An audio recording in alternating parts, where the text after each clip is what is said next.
The movie begins with an ominous production logo. Two groups of young people decide to race. The signal turns green to start the race. They speed off with excited smiles. Dust kicks up as the cars race wildly. They ignore signs warning of a dangerous road. Approaching a narrow wooden bridge, tension builds. The vehicles squeeze tightly onto the narrow path. One car crashes through and sinks deeply. This tragedy sets the stage for a haunting tale. The river completely swallows the sunken vehicle. A bleak rescue operation slowly begins. The grim reality of the accident sinks in. Authorities drag the muddy river for survivors. The search continues for hours without success. Hope fades as the murky water reveals nothing. The tragic event leaves the town in shock. Townspeople gather to watch the rescue boat below. An investigator questions the surviving young men. They recount the horrific details of the crash. A police officer examines the muddy river bank. They discuss the futility of finding the girls. Spectators wait anxiously on the bridge framework. Suddenly, a lone survivor miraculously emerges. Rescue workers rush down to help her. Dizzy and muddy, Mary walks toward safety. They wrap her shivering body in a blanket. A boy stares at the river in disbelief. Mary leaves the tragic scene, forever changed. She gazes back at the watery grave. Sometime later, Mary prepares to leave town. She embarks on a completely new journey. As a professional organist, she practices her craft. Her playing is precise but oddly soulless. The grand instrument fills the factory with music. Her former colleagues discuss her strange demeanor. They watch her play with a detached fascination. The complex pipe system surrounds her completely. She stops playing, staring blankly ahead. The haunting melody echoes one last time. Her old boss offers some parting advice. He notices she lacks passion for life. He tells her to put soul into her music. But Mary dismisses his worldly concerns entirely. She refuses to connect with the human race. He watches her walk away into isolation. She leaves the organ factory for good. Mary starts her long drive to Utah. She drives alone, deep in thought. The road stretches endlessly before her. She turns on the radio for some company. She passes through quiet, sleepy little towns. The landscape soon becomes rugged and lonely. As night falls, an eerie stillness surrounds her. A sudden feeling of dread creeps in. The darkness amplifies her growing, silent fear. Static on the radio adds to the tension. She feels an unnatural presence nearby. An abandoned pavilion looms ominously in the distance. Suddenly, a terrifying ghostly face appears outside. Shocked, she violently swerves the speeding car. The pale, hollow-eyed figure vanishes into the night. Shaken, she tries to calm her racing heart. She speeds away from the terrifying encounter. But the pavilion's silhouette continues to draw her. Desperate for a break, she finds a gas station. An attendant comes out to fill the tank. She steps out to shake off the dread. She asks about the strange, ruined building. He explains it used to be a bustling bathhouse. Now it stands abandoned and rotting by the lake. He gives her directions to a local boarding house. Arriving at the house, a friendly landlady greets her. The woman chatters on about the quiet town. She finally leaves the weary traveler to rest. Showing her the bathroom, she promises privacy. Mary politely listens, wanting only to be alone. The landlady heads downstairs for the night. Mary shuts the door, finally finding some solitude. She unpacks her belongings in the unfamiliar room. The haunting face from the road lingers in her mind. She tries to brush off the disturbing visions. The next day, she meets the friendly local priest. He welcomes the talented new organist to the church. He hopes she will join their social community soon. But Mary firmly insists on keeping to herself. He gently warns against a life of total isolation. Ignoring his advice, she begins testing the organ. He smiles, impressed by her undeniable musical talent. He leaves her alone to practice in the sanctuary. The haunting melody echoes through the quiet building. She loses herself entirely in the complex chords. The holy setting feels strangely cold and empty. The vast, empty space offers no real comfort. Suddenly, a terrifying presence invades her peace. She tells the priest about her terrifying hallucination. He suggests a calming drive to clear her head. Desperate to face her fears, she hesitantly agrees. They drive out to the eerie, abandoned lake pavilion. The decaying structure seems to be waiting for her. The priest warns her against exploring the abandoned structure. She looks at the creepy pavilion with growing curiosity. He insists the decaying place is simply too dangerous. She turns away, hiding her strange fascination. Together, they head back toward the parked car. They drive away from the eerie, isolated location. Later, Mary returns to her quiet boarding house. The friendly landlady greets her warmly on the stairs. Mary casually mentions taking a long drive today. The older woman cheerfully offers her some dinner. Accepting the offer, Mary heads up to her room. She immediately starts running a hot, relaxing bath. Sinking into the water, she finally finds some peace. A sudden knock interrupts her quiet evening. Clutching a towel, she cautiously opens the door. She quickly asks the visitor to wait a moment. After slipping on a robe, she cracks the door again. Her new neighbor, John, introduces himself eagerly. He awkwardly tries to strike up a friendly conversation, while she stands mostly hidden behind the door. He continues chatting, leaning casually against the frame. He playfully suggests they go out for dinner. But Mary gently turns down his dinner invitation. She politely insists on eating alone in her room. Retreating inside, she pulls the heavy curtain shut. Later, she steps out of her room in her nightgown. She slowly walks toward the dark staircase. Suddenly, she spots a ghastly pale man below. Panic seizes her as she rushes back to her room. She quickly shuts and locks the door behind her. Standing frozen, her heart races with pure terror.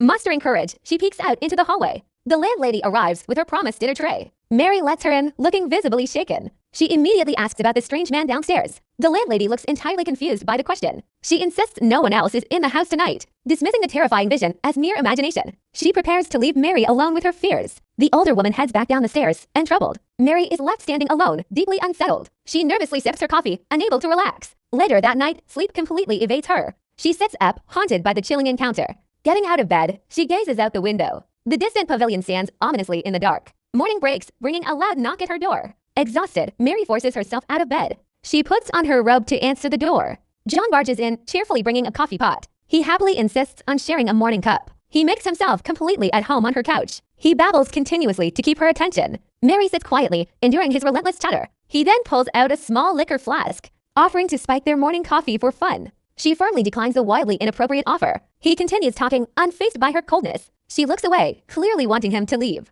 But he leans in, trying to be charming. He laughs loudly at his own terrible jokes. Mary just nods, waiting for him to finish. He boasts endlessly about his past exploits. His overbearing presence fills the small room. He seems completely oblivious to her discomfort. Finally, she stands up and hands back his cup. She practically forces him out the door. He reluctantly accepts the dismissal. Mary firmly closes the door, finally alone again. Later, she tries to find normalcy by dress shopping. A saleswoman helps her fit a modest dark dress. She admires the new outfit in the store mirror. Retreating to the fitting room to change back, she takes off the dress in silence, staring blankly at her own reflection. Suddenly, a strange feeling washes over her. She quickly gets dressed, sensing something is wrong. Stamping out, the entire store has gone dead silent. She walks past a worker who ignores her completely. She tries to speak, but no one seems to hear. Panic sets in as she realizes she's invisible. She rushes through the eerily quiet department store, hurrying down the stairs to escape the building. She bursts out onto the busy city sidewalk. Even here, people walk past her like she's a ghost. Construction workers nearby make absolutely no sound. She wanders helplessly, disconnected from reality. She retreats into a park, looking up in despair. She bends over a water fountain, utterly exhausted. Suddenly, she bumps hard into a passing man. Instantly, all the world sounds come rushing back. She screams in terror, overwhelmed by the sudden noise. The man firmly grabs her arms to calm her down. He gently guides the hysterical woman away. Another bystander watches the strange scene unfold. The kind man brings her to his private clinic. He turns out to be Dr. Samuels, a psychiatrist. Mary sits in his office, still trembling slightly. He listens intently as she explains her nightmare. She desperately hopes he can cure her waking terror. The psychiatrist dismisses her terrifying visions as mere hallucinations. He firmly suggests her traumatized mind is simply playing tricks. But Mary refuses to accept such a simple, logical explanation. She vehemently denies imagining the bizarre, haunting events around her. Unconvinced, he gently challenges her growing isolation from other people. He probes deeply into her complete lack of desire for company. He suspects hidden guilt might be fueling her social anxiety. Realizing she won't find help, she decides to act alone. She boldly declares her intention to confront her fear head-on.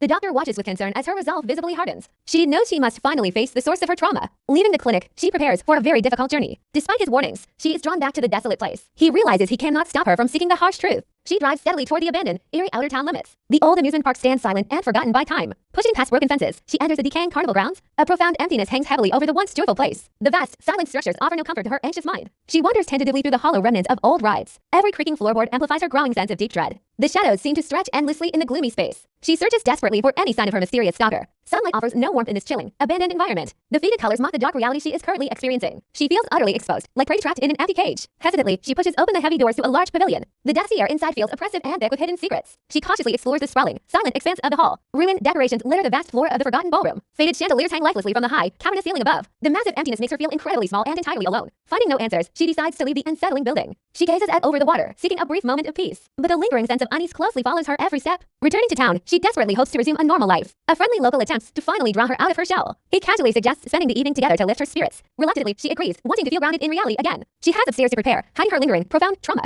He remains entirely unaware of the dark visions haunting her mind. Seeking temporary solace, she visits the empty church sanctuary beforehand. The grand pipe organ offers a familiar, safe refuge for her. She begins to play softly in the quiet, empty holy space. But soon, her concentration shatters as intrusive thoughts violently return. The familiar surroundings warp into a terrifying reflection of her inner turmoil. Her anxiety spirals wildly out of control at the church organ. The sacred space cannot protect her from the terrifying, waking hallucinations. Her hands strike the keys with a sudden, discordant, chaotic intensity. The haunting music perfectly mirrors her escalating, inescapable waking nightmare. Suddenly, the terrifying image of the dead man violently intrudes again. She envisions a desolate landscape bathed in unsettling, dark, eerie shadows. The pale face of her stalker floats ominously in her fractured mind. He seems to rise slowly from the cold depths of the lake. The line between her grim reality and terrifying illusion completely blurs. She hallucinates the abandoned pavilion filled with ghostly, dancing figures. Spectral couples waltz eerily through the empty, cavernous old dance hall. The pale man stalks steadily through the ghostly crowd toward her. Abruptly, the priest interrupts her frantic playing with stirred, righteous anger. He harshly reprimands her for bringing profane music into the church. He demands her immediate resignation from her beloved church organist position. Utterly crushed, she realizes her spiritual sanctuary is now completely lost. She silently gathers her sheet music, feeling more isolated than ever before. Walking away, she leaves behind her last source of true comfort. The priest watches her depart with a cold, highly unforgiving gaze. That evening, her date waits patiently outside to take her out. She meets him, struggling to conceal the day's fresh, devastating trauma. He takes her to a loud, bustling local town diner for drinks. The noisy atmosphere immediately overwhelms her fragile, shattered emotional state completely. Mary sits rigidly, profoundly disconnected from the lively scene around them. He chats away, entirely oblivious to her deep, silent, internal suffering. He finally notices her strange, icy demeanor and completely unresponsive attitude. He leans in, demanding an explanation for her unusual, uncomfortable coldness. Frustrated by her silence, he gets up to talk to another man. They exchange words while Mary remains entirely frozen in her seat. The men seemingly joke about his incredibly difficult, completely unresponsive date. He returns to the table, clearly annoyed by her continuing, stubborn aloofness. Sitting back down, he heavily pressures her to just loosen up now. Mary feels utterly trapped in his suffocating, mundane, noisy social environment. His persistent demands for her attention only violently increase her intense anxiety. She lowers her eyes, desperately wishing she could just disappear quietly. He bluntly asks why she stubbornly refuses to drink or engage normally. She weakly attempts to explain her strict personal boundaries to him verbally, but he dismisses her discomfort with arrogant, callous, and dismissive ease. The bustling diner feels like a completely alien, hostile, and threatening world. Suddenly, he grasps her hands, trying forcefully to establish a physical connection. Revolted, she immediately pulls away from his entirely unwanted, aggressive touch. He angrily demands to know what is fundamentally wrong with her behavior. He drags her onto the dance floor, but she remains completely unresponsive. Unable to cope, Mary abruptly ends the terrible date and goes home. However, the persistent man follows her directly inside her quiet apartment building. He corners her at her door, angry at her constant, firm rejection. Terrified, she realizes he poses a very real, immediate physical threat now.